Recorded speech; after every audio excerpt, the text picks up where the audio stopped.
की महिला का मानहानि केस बॉम्बे एचसी ने 20 साल के लिए टाला।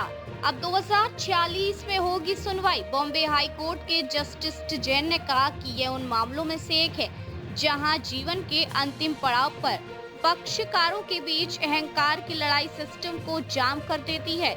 इससे अदालत उन मामलों को नहीं ले पाती जिन्हें वास्तव में प्राथमिकता की आवश्यकता है। बॉम्बे हाई कोर्ट ने एक मानहानि के मुकदमे पर सुनवाई करते हुए कड़ी टिप्पणी करते हुए इसे अहंकार की लड़ाई बताया। कोर्ट ने कहा कि पक्षकारों के बीच अहंकार की लड़ाई न्यायिक व्यवस्था को बाधित कर रही है। जस्टिस जितेंद्र एस जैन की एकल पीठ ने मंगलवार को आदेश दिया कि इस मामले को अगले 20 सालों तक सुनवाई के लिए ना लिया जाए और इसे साल 2046 के बाद के लिए सूचीबद्ध कर दिया है।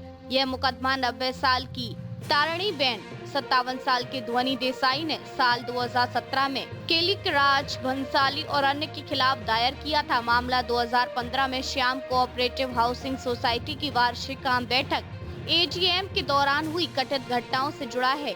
पीटनर्स का दावा है कि उन घटनाओं से उन्हें मानसिक उत्पीड़न और कष्ट हुआ, जिसके बदले उन्होंने ब्याज सहित 20 करोड़ रुपए के मुआवजे की मांग की है।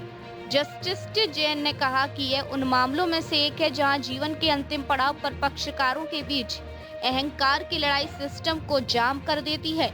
इससे अदालत उन मामलों को नहीं ले पाती जिन्हें वास्तव में प्राथमिकता की आवश्यकता है। अदालत ने पहले सुझाव दिया था कि बिना शर्त माफी मांगकर इस विवाद को सुलझाया जा सकता है, लेकिन कोर्ट ने नोट किया कि 90 वर्षीय वादी अभी भी मानहानि के मुकदमे को आगे बढ़ाने पर अड़ी हुई है। कोर्ट ने स्पष्ट किया कि केवल सुपर सीनियर सिटीजन होने के नाते इस मामले को प्राथमिकता नहीं दी जानी चाहिए।